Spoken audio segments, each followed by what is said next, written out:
Aleluia, Jesus.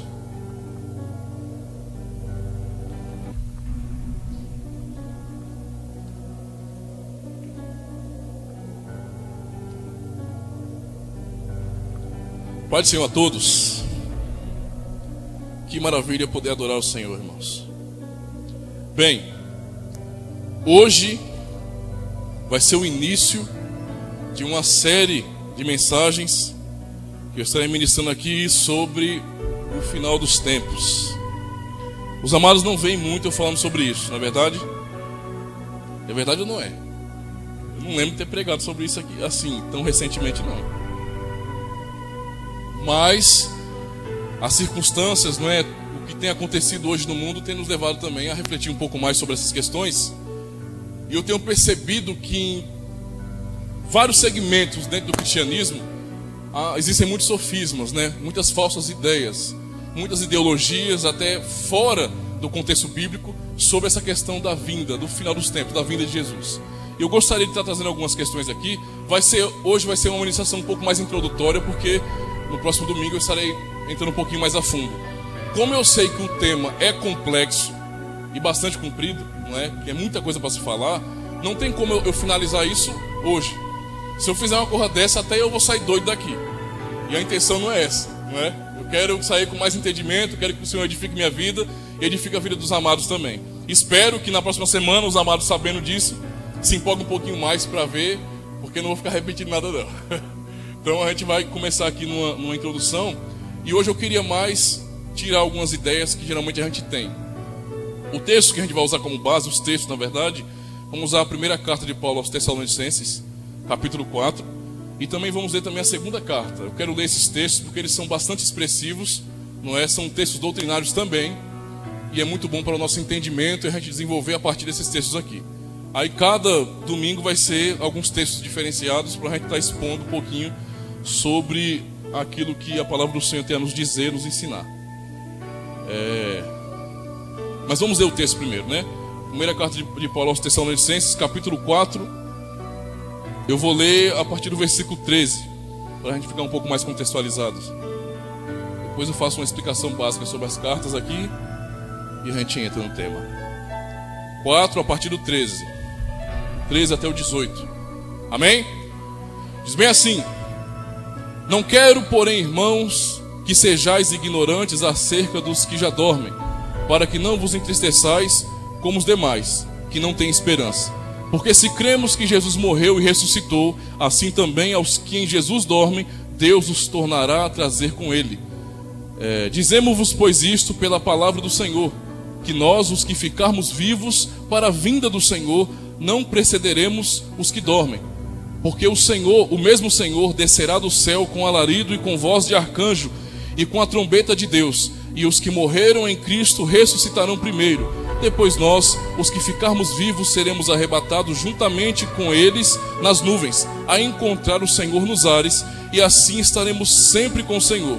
Portanto, consolai-vos uns aos outros com essas palavras. Amém? A gente citou hoje na Santa Ceia pela manhã, o versículo 18, né?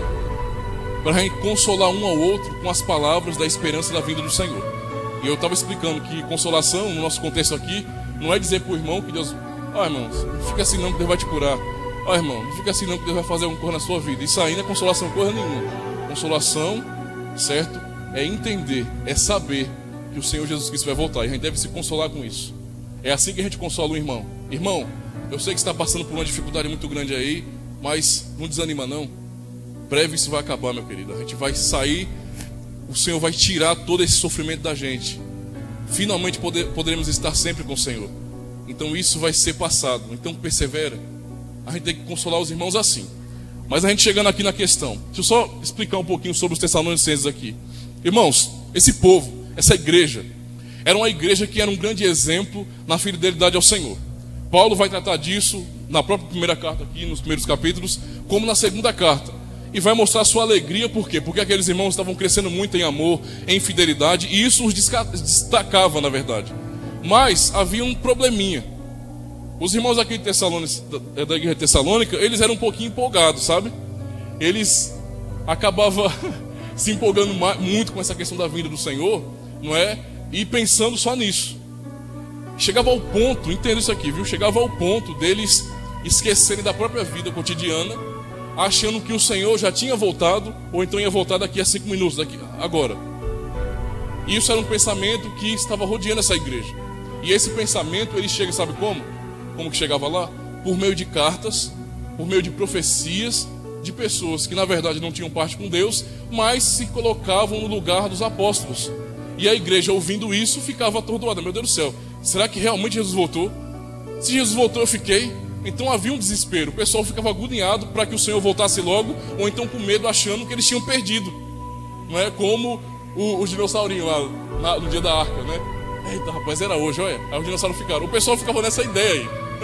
Ficava nessa ideia. Eu tô só brincando, isso aqui é uma charge do Facebook, viu? O pessoal ficava preso nessa ideia de que Jesus ia voltar logo, muito breve. E então Paulo, ele escreve isso para explicar como isso acontece, e depois manda uma segunda carta, porque mesmo assim os irmãos não se contentaram, ainda ficaram agoniados.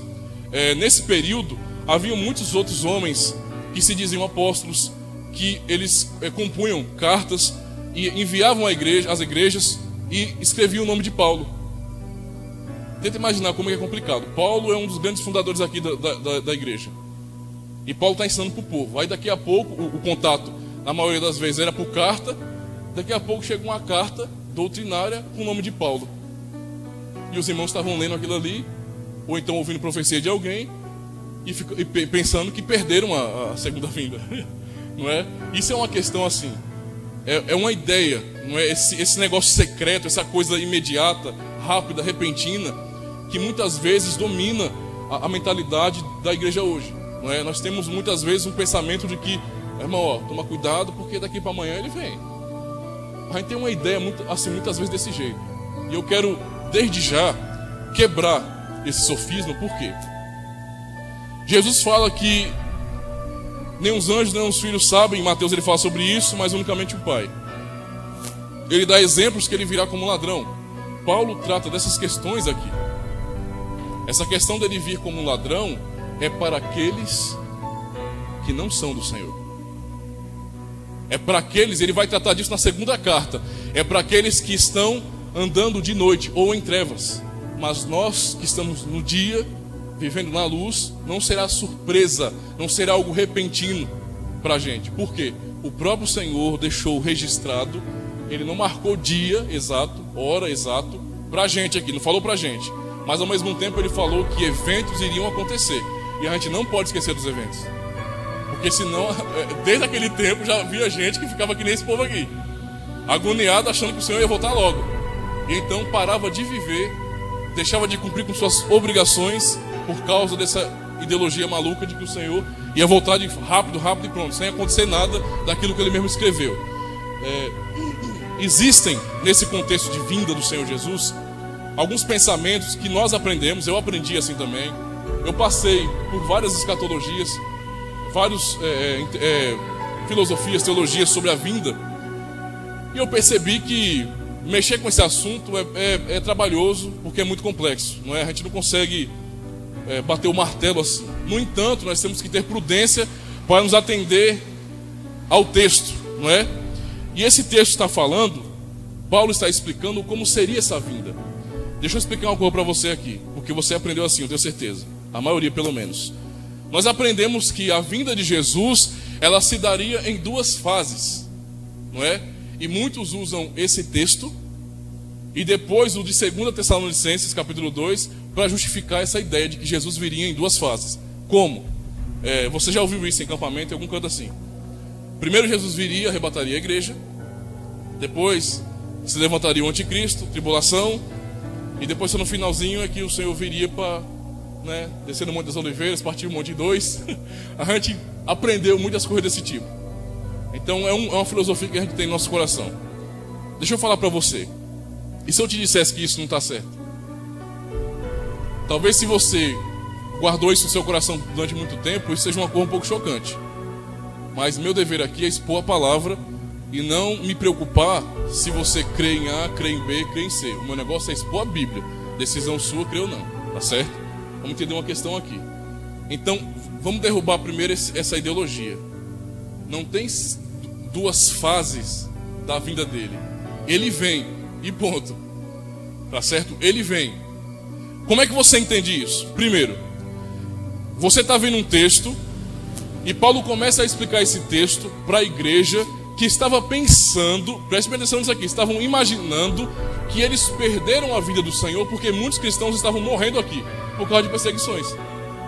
E então eles imaginavam que Jesus ia vir somente quando a gente estivesse vivo. Se morresse, perdia. Então Paulo escreve para tirar a dúvida deles aqui e explica alguma coisa sobre como seria essa vinda, não é? No capítulo 5 ele continua falando sobre o assunto, tá certo? A gente vai ler mais à frente. Mas a intenção aqui de Paulo não é dividir isso em duas partes. Não é uma segunda vinda à prestação. O Senhor vem, esse dia irá se cumprir, é o plano de Deus, não tem como mudar essa realidade. Não tem como mudar essa realidade, tá certo? O Senhor virá. Se você está aí desanimado, achando que, porque, meu Deus do céu, já tem 30 anos que eu estou na igreja e meus avós falavam isso, e algumas seitas já marcaram até data e erraram, e não sei o que. Irmão, esqueça disso aí, tá certo? O tempo do fim, sabe quando é que ele iniciou? Não foi em 2000 não, viu? O tempo do fim não iniciou em 2000 não. Eu tenho um entendimento de que o tempo do fim, ele iniciou quando Jesus ele ressuscitou. Quando a igreja começou a existir realmente. Quando o Espírito do Senhor, ele desceu sobre a igreja. Ele revestiu os crentes. Ali começou o tempo do fim. De lá para cá, o relógio está contando. De lá para cá, é indo para o fim. Para o finalmente. Tá certo? E tudo aquilo que ele fala acerca do fim, a nossa história demonstra que nós vivenciamos tudo isso. Vivenciamos. Então, para a gente guardar isso no nosso coração, vamos entender e separar essas questões. Pastor, Jesus vai voltar amanhã? Pastor, olha, não é melhor a gente vigiar não, porque vai que ele volta quando eu estiver dormindo. Vamos tirar essa ideologia da nossa mente. Entenda que não é assim. Nessa ideia, tem muita gente que fica perdido numa questão aqui, que é bem assim, ó. Crente, você tem que vigiar. Porque você não pode ser crente Raimundo, né? Um pé na igreja e outro no mundo. Você não pode estar. Se você tiver com o pé na igreja, aqui, ó, na igreja, e Jesus vier, você vai. Se você tiver com o pé no mundo, você fica. É uma salvação assim, meio que roleta russa, tá entendendo? É um negócio meio bagunçado, que você não tem segurança alguma. Tem gente que me ensinou, por exemplo, que eu tinha que estar preparado. Eu comecei a procurar entender o que é isso, meu Deus do céu.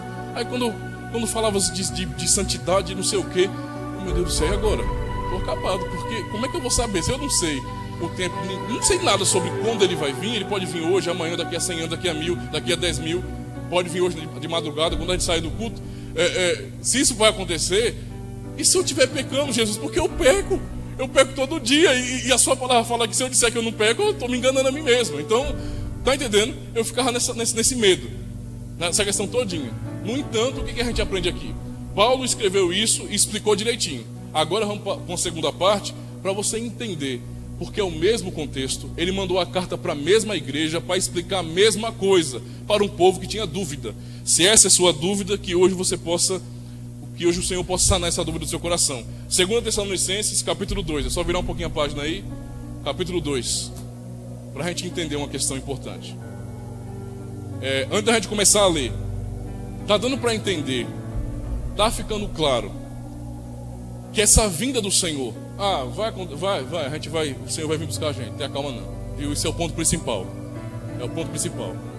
Mas que não vai ser uma coisa secreta, uma coisa né? Aqueles comerciais que o pessoal bota no YouTube, o pastor pregando, porque amados irmãos, aí a Bíblia cai e o pessoal fica 2 ou 3 pessoas ali apavoradas com medo. Esse pavor, essa tribulação miserável, triste nesse sentido, é para aqueles que estão andando em trevas. Para nós que somos da luz, não. Tá certo? Porque o Senhor nos dá discernimento pela palavra e nós entenderemos, não é, pela palavra, quando chegará esse tempo. Porque temos os sinais, temos os eventos que ele registrou. Capítulo 2 diz bem assim: ora, irmãos, rogamo-vos pela vinda de nosso Senhor Jesus Cristo e pela nossa reunião com ele. Está tratando do mesmo assunto de 1 Tessalonicenses. Continuando. Que não vos movais facilmente do vosso entendimento, nem vos perturbeis, quer por espírito, quer por palavra, quer por epístola, não é? Como de nós, como se o dia de Cristo estivesse já perto. Deixa eu explicar isso para você. É justamente aquilo que eu expliquei no início. Irmãos, não é para vocês ficarem se perturbando, ficarem agoniados, seja por profecia, por palavra, seja por epístola, e ainda pensando que essas epístolas vêm da gente. Tá certo? Não é para você ficar agoniado com isso, não. Não se desviem do vosso entendimento, daquilo que foi ensinado a vocês. Não fique abraçando esses sofismas, não. Não, tenha calma. Versículo 3. Ninguém de maneira alguma vos engane, porque não será assim, sem que antes venha a apostasia e se manifeste o homem do pecado, o filho da perdição, o qual se opõe e se levanta contra tudo o que se chama Deus, ou se adora, de sorte que se assentará como Deus no templo de Deus, querendo parecer Deus. Não vos lembrais de que estas coisas vos dizia quando ainda estava convosco? E agora vós sabeis que o que o detém, para que a seu próprio tempo seja manifestado. Porque já o mistério da injustiça opera, somente há um que agora o retém, até que do meio seja tirado. E então será revelado o iníquo, a quem o Senhor pelo assopro da sua boca, e aniquilará pelo esplendor da sua vinda. Esse texto eu sei que você conhece, mas dá para você discernir que essa vinda, ela não ocorrerá enquanto não se manifestar esse camarada aqui. Primeiro, começando com a apostasia. Quem é esse camarada aqui? É o anticristo, não é? É o que é encapetado de verdade. Esse é encapetado de verdade. Esse é real. A gente entende pelo texto que isso não será de uma repentina, questão de do nada por acontecer o Senhor voltar. Esses eventos têm que acontecer. Do contrário, entendam isso. Do contrário, maravilhas. Do contrário, a palavra do Senhor não seria fiel. Como é que pode estar registrado isso na Bíblia e eu estar imaginando que simplesmente sem se manifestar anticristo, sem se manifestar apostasia, a gente vai ser arrebatado e pronto? A palavra do Senhor está ensinando ao contrário. A gente tem que entender isso, tem que compreender essa realidade. Tá certo? Nessa realidade aqui, o que é que você entende? Ah, pastor, mas eu aprendi desde pequeno que a igreja vai ser arrebatada antes que se manifeste o anticristo, ou sei lá, um pouquinho depois. Valeu, meu irmão, de novo, maravilhas. Antes que se manifeste o anticristo, que vem a tribulação, porque a gente não vai passar pela grande tribulação, né? Aí eu fico pensando bem assim, pela tribulação. Eu fico pensando bem assim, engraçado, né? Desde que Jesus veio a essa terra, sofreu, mostrou na sua própria carne o que é o sofrimento pela verdade, passou o cajado, nesse sentido, à igreja. Desde esse período, num período de mais de 2000 anos, a igreja sempre passou por tribulação. Deus nunca livrou a igreja de tribulação. A tribulação nunca fez mal para a igreja. Muito pelo contrário. Tribulação sempre fez bem para a igreja. Eram nos períodos de maior perseguição, onde se era proibida a pregação do evangelho, onde as pessoas eram perseguidas porque amavam a Cristo, que o pessoal ficava mais firme. Então tribulação não faz mal para a gente de jeito nenhum. Muito pelo contrário, a gente fica mais firme. E a história nos mostra isso. A história bíblica, a história depois da Bíblia. A gente tem que compreender essa questão aqui. Só a gente então, nessa geração pós-moderna, que quer ser as últimas bolachas do pacote. Todo mundo passou por tribulação. Só a gente que não vai passar. Só a gente que vai ficar de boa, né? O Senhor vai livrar e nada de ruim vai chegar na gente. Irmão, isso é ilusão. Tá certo? É ilusão. O que eu quero é que você entenda e tenha o mesmo espírito que esses cristãos de antigamente tiveram. Que no momento da tribulação, como os próprios Tessalonicenses eram, na tribulação se agarravam nessa esperança. E por causa disso passavam. O Senhor os fortalecia, o Senhor derramava uma graça martírica sobre eles, para passarem por isso. O que nós estamos aprendendo aqui é que, para que a vinda do Senhor ocorra, antes tem que haver uma apostasia. O que é uma apostasia? Eu posso encaixar isso também com a ideia de que o amor esfriaria. Tenta entender o que é essa realidade no tempo que a gente vive. Deixa eu mostrar para você isso acontecendo hoje. Acontecendo hoje, agora. Tá fácil de reunir a igreja.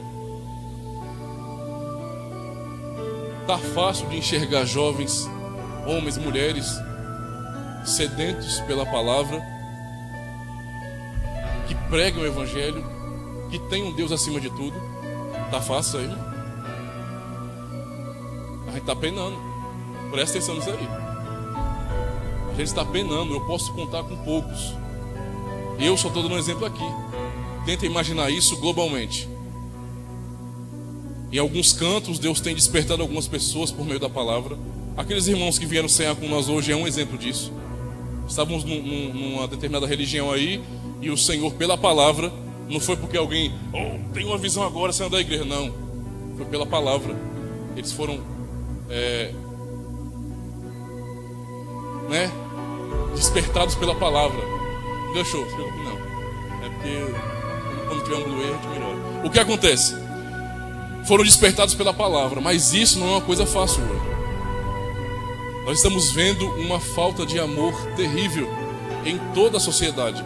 Há uma inclinação moral, de uma moral baixa, que, meu irmão, é complicado. Se você for comparar o nível que estamos hoje, e esse nível tem atingido aqueles que se denominam, os que têm carteirinha escrito bem assim: eu sou evangélico de tal igreja. O tanto de gente que tem caído, que tem desanimado, que estão na igreja firme ali. A gente sabe, isso aí é uma questão de soberania de Deus. Pá, Deus sabe quem é salvo e quem não é. Mas a gente tem visto isso de forma grandiosa. Para você ter uma ideia, eu achava que a gente estava chegando na marca dos 50 milhões. Estamos passando dos 40 milhões para ir para os 50 milhões. O pastor aí, e deputado Marco Feliciano, ele disse que a gente está daqui, na verdade a gente está chegando já quase nos 70 milhões. E eu já fiquei abismado. Meu pai do céu, o negócio está crescendo, não é pouco não. Está se multiplicando. Mas a mesma medida que a igreja evangélica no Brasil cresce, também há um desvio muito grande. Tanto que a quantidade de desviados que existem hoje, na verdade, se tornou uma igreja de desviados. Não é? Porque é uma religião de desviados. Se tornou uma religião, é muita gente mesmo. Muita gente mesmo. Você está entendendo? Você não consegue achar vigor em pessoas que amem a Deus e que mostrem isso por meio da própria vida e que amem a palavra. Está sendo difícil de encontrar pessoas assim. À medida que a sociedade cai, que a sociedade declina, assim também tem acompanhado aqueles que se dizem cristãos. Nós estamos vendo isso. Não há afeição natural, as pessoas não sabem o que é amor, as pessoas não sabem o que é se ajudar, as pessoas são egoístas. O mundo que a gente vive é assim, irmãos. Egoístas. Essa onda de filosofias e teologias que tem dominado o mundo, não é só o Brasil não, mas o mundo só demonstra isso. As pessoas têm literalmente se apostatado, se desviado da fé, jogado aquilo que foi revelado por ralo abaixo e então interpretado a palavra de Deus ao seu bel prazer. Eu vou submeter a Bíblia à minha cosmovisão. Eu vou botar os meus óculosinhos e vou ler a Bíblia do jeito que eu quero, e ela vai falar o que eu quero que fale e acabou. A gente está vendo isso. No nosso país isso é muito comum. Há uma proliferação de religiões novas aqui no Brasil enorme. Você está vendo essa apostasia em nossos tempos e vai cada vez piorar, vai se intensificar cada vez mais. Não pense que as pessoas vão ficar melhor, não. Não pense que a sociedade vai melhorar, que meu Deus do céu, que o Senhor vai derramar um avivamento grande nessa igreja, como alguns metidos a profetas dizem. Deus vai avivar o Brasil e não sei o que, papapá. Isso é conversa fiada. Por que isso é conversa fiada? Porque vai contra aquilo que está revelado. Não é o que a gente está vendo e nem tampouco será o que a gente verá. Sabe o que eu chamo de despertamento hoje? É justamente o conhecimento o despertar pela palavra que nos mantém firmes. O povo que vai despertar hoje é a minoria e eles vão resistir. Eles vão dizer bem assim, ó, pode acabar tudo, podem nos desprezar, fingir, começar a tratar a gente como seita, como não sei o que, nos desprezar. Resistiremos no Evangelho, resistiremos nos fundamentos que foram lançados. Eu sei que Deus já tem feito isso, aqui no nosso país mesmo, é um pouquinho aqui, um pouquinho ali, de uma denominação ali um pouco mais liberal, Deus tem despertado algumas pessoas para buscar ao Senhor de verdade, e assim por diante. Então o Senhor tem os dedos aqui e está separando esse povo e está fortalecendo esse povo. No entanto, quando se fala de maioria, de massa, o povo está completamente desviado de Deus. Você acha que o que eu ensino, o que eu prego, ou qualquer pessoa que transmita a palavra do Senhor, tente expor a Bíblia, você acha que tem valor? Isso não dá mídia pra gente. As pessoas desanimam de estar vindo na igreja e de repente não ouvir que Deus irá prosperar, que Deus irá dar 2 vezes mais. Não, as pessoas cansam de ouvir essa mensagem. Irmão, se conserte, volte-se para o Senhor. Ó, crente sem Bíblia não vai não, viu? É por aqui que a gente conhece ele, viu? Tem gente que cansa de ouvir isso. Isso tem se tornado uma mensagem enfadonha. Para muita gente tem sido algo chato, insuportável. Meu Deus, todo domingo a mesma coisa, e esse homem não fala que Deus vai triplicar tudo na minha vida, e não sei o que, sempre aquela mesma coisa, e não sei o que. Irmão, meu dever é expor a palavra. Hoje, o tempo que a gente vive, essa mensagem está sendo desprezada. Paulo ensinou isso, tá certo? Que chegaria um tempo em que as pessoas não suportariam a sã doutrina. Então a sã doutrina tem sido um peso para muita gente no período de hoje. A sã doutrina tem causado dor em muita gente. Não, é muito pesado, eu não quero, pelo amor de Deus. É isso que tem acontecido. As pessoas, pastor, não está no contexto de apostasia. Isso é exagero do Senhor. Exagero, meu amigo.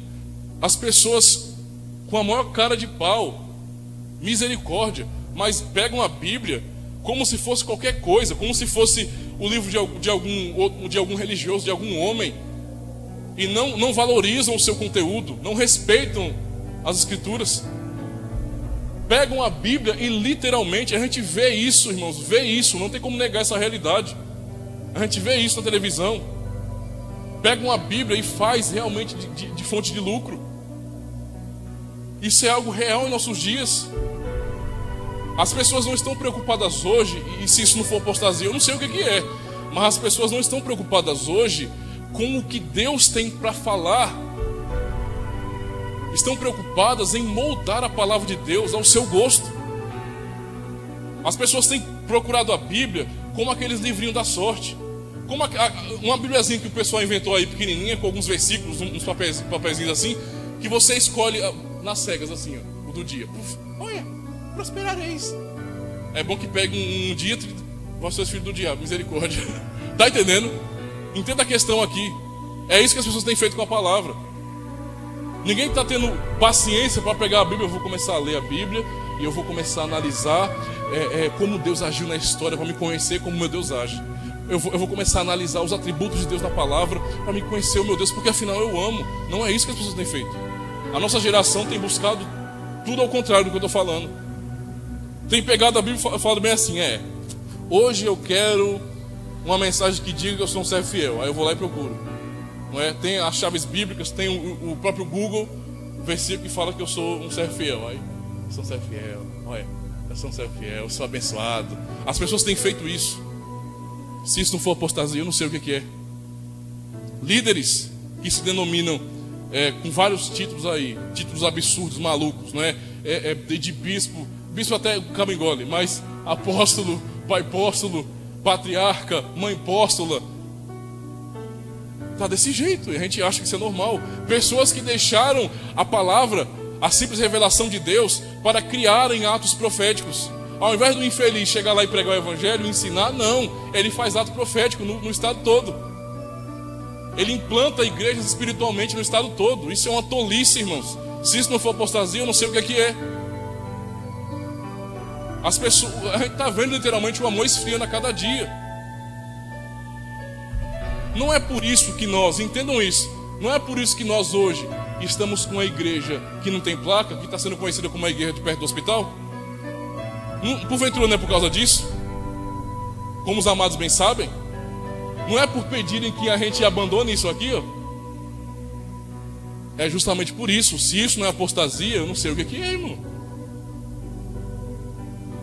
Nós estamos vendo isso na nossa frente, está aos nossos olhos, e a gente muitas vezes não enxerga isso, achando que não, que vai acontecer uma coisa sobrenatural, gigantesca. E não, está acontecendo hoje. O amor tem esfriado hoje, pessoas têm se apostatado hoje, não valorizado o evangelho. Eu já vi pessoas evangelizando como, não é, seitas geralmente evangelizam, oferecem uma solução para a sua vida e não te oferecem Jesus. Trocaram a palavra do Senhor pelos seus preceitos, por suas filosofias. Estão buscando um evangelho humano. Estão tentando obrigar a Deus a moldar a sua visão para o homem. É isso que está acontecendo. Não importa o que Deus quer, não importa os seus planos, aquilo que Ele revelou, importa é o meu bem-estar, é eu estar bem. Isso é apostasia. É apostasia. É o que nós estamos vendo. Paulo fala ainda nesse texto, para a gente não se enganar, porque na verdade o espírito do anticristo, ele já opera. E isso aqui é desde aquele tempo. Por isso que eu disse que o tempo do fim iniciou-se quando Jesus ressuscitou, quando o Espírito Santo desceu sobre a igreja. Porque desde aquele período ele fala que ele já opera no mundo. Tudo aquilo que se levanta contra Cristo, contra a palavra de Deus, é justamente o espírito do anticristo.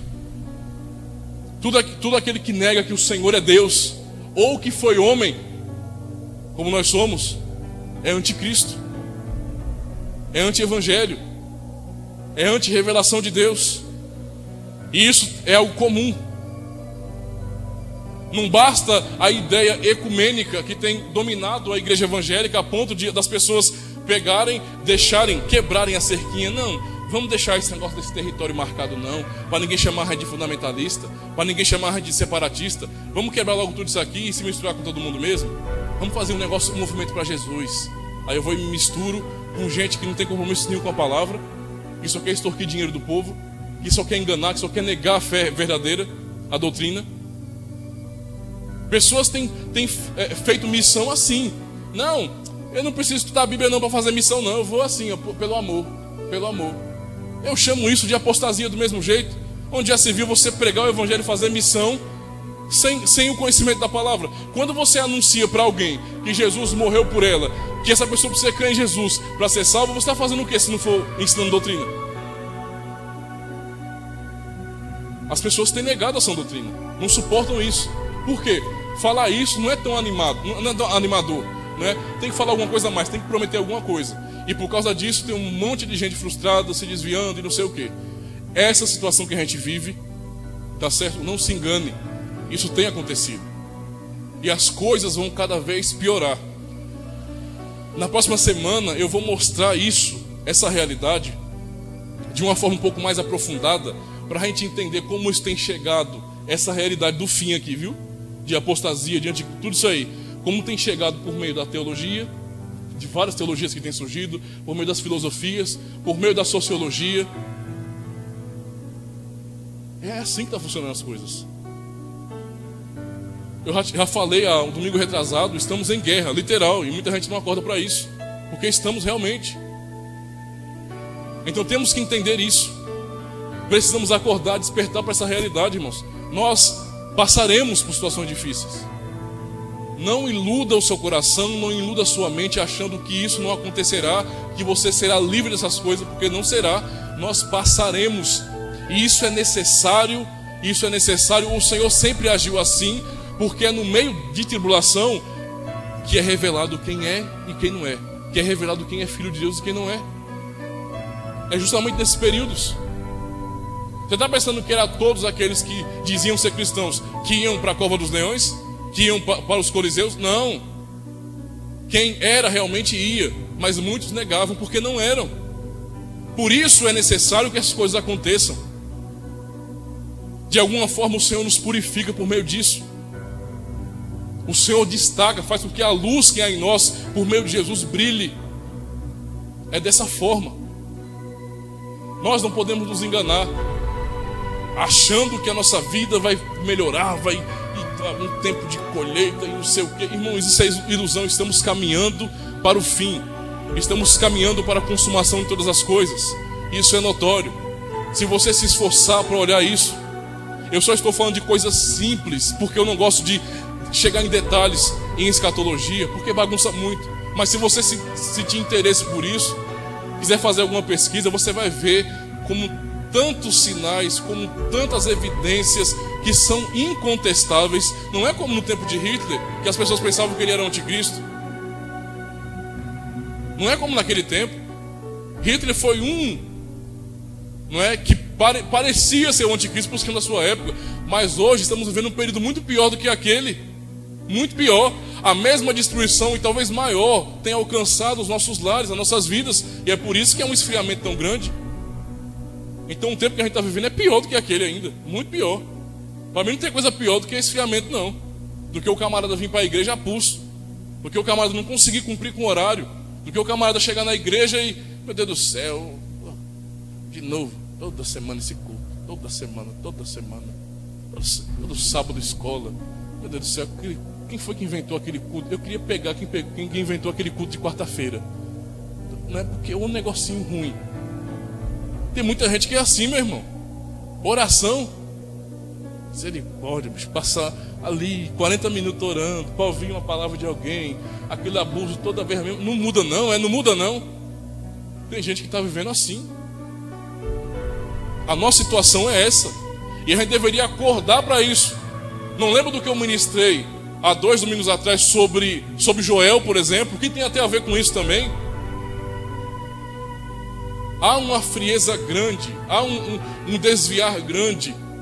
Não há seriedade hoje em fazer. Para a pessoa pastorear uma igreja hoje está dando trabalho, meu amigo. Está suando. É você falando e nego nem ouvindo. Você falando, tanto faz. Sendo que o compromisso não é comigo, não é com o líder daqui, não, é com Deus. A questão aqui que deixa a gente preocupado é porque o compromisso é com Deus que você não está vendo, que a gente não está vendo. É o que está em nossos dias e a gente acha que não. Meu amigo, vai piorar. Se prepare para isso. Você não deve temer o pior no sentido de condenação, porque se você é um salvo, se o Senhor realmente te escolheu, se você é um eleito de Deus, ninguém poderá roubar a salvação de você. E não esquente com isso não. Não tem esse que fale bem assim, que nada, rapaz, acaba vacilar, acaba para os quintos dos infernos. O preço que o Senhor pagou não tem como ser mudado não, viu, filho? O sangue que foi derramado não tem como voltar não. E não foi um sacrifício inútil não. Foi perfeito, completo. Completou a obra que veio completar e ponto. Ninguém pode mudar isso. Tá certo? No entanto, nós como igreja, ainda que eleitos, passaremos por tudo isso. Você quer ver um exemplo? Se te bater a curiosidade, vá lá em Mateus, no capítulo 24. Leia o que o próprio Senhor falou aos seus discípulos sobre o fim. Quando você lê o contexto, entenda, quando você lê os textos de Mateus 24, estarão moendo, 2 moedas no moinho, será levada uma e deixada a outra. Estarão andando 2 no caminho, será levado um. Aquele contexto, Jesus está falando de tribulação. Tribulação.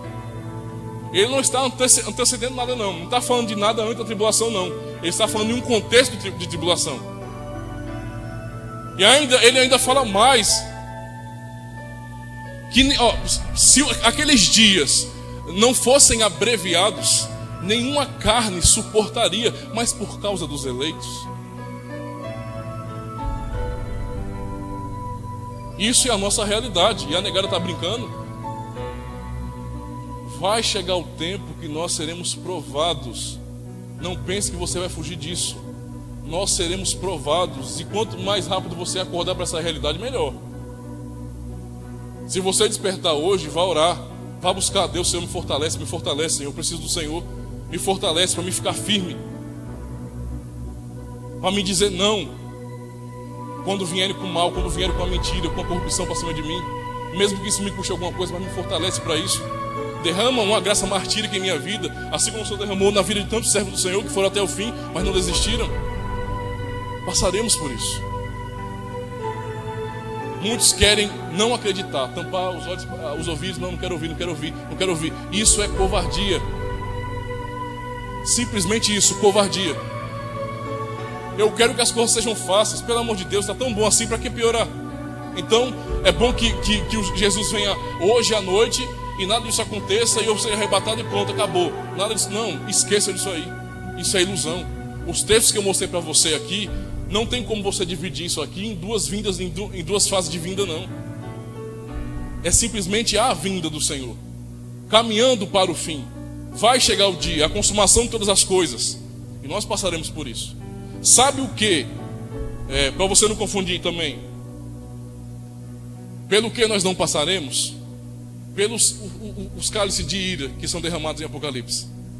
Por aquilo a gente não vai passar, não. Sabe por que a gente não vai passar por aquilo?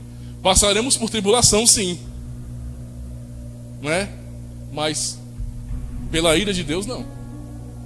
Não provaremos do cálice da ira do Senhor. Por quê, irmãos?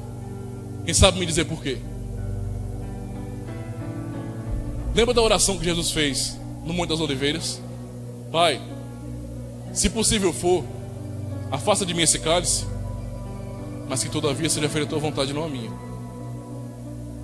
Ele tomou, ele provou do cálice da ira de Deus no meu lugar, no seu lugar. A gente não vai tomar isso, não. No entanto, o ímpio, aquele que não é do Senhor, pode se preparar porque o bicho vai pegar. Então entenda isso, a gente vai passar por dificuldade, vai. E é bom você estar preparado para essa realidade.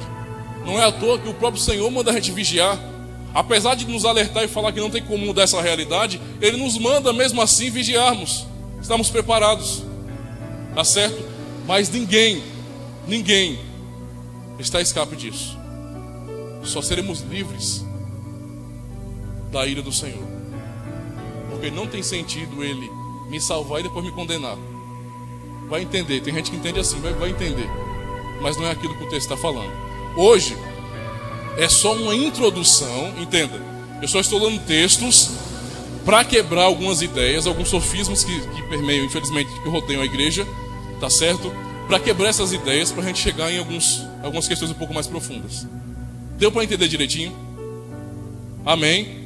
Então se animem, domingão aí, vem com força mesmo, vem aprender. Vem entender isso. Vem compreender mais a palavra de Deus. Nós precisamos entender isso, irmãos. Precisamos estar firmes no Senhor. Amém? Vamos orar. Curve sua cabeça, ore ao Senhor.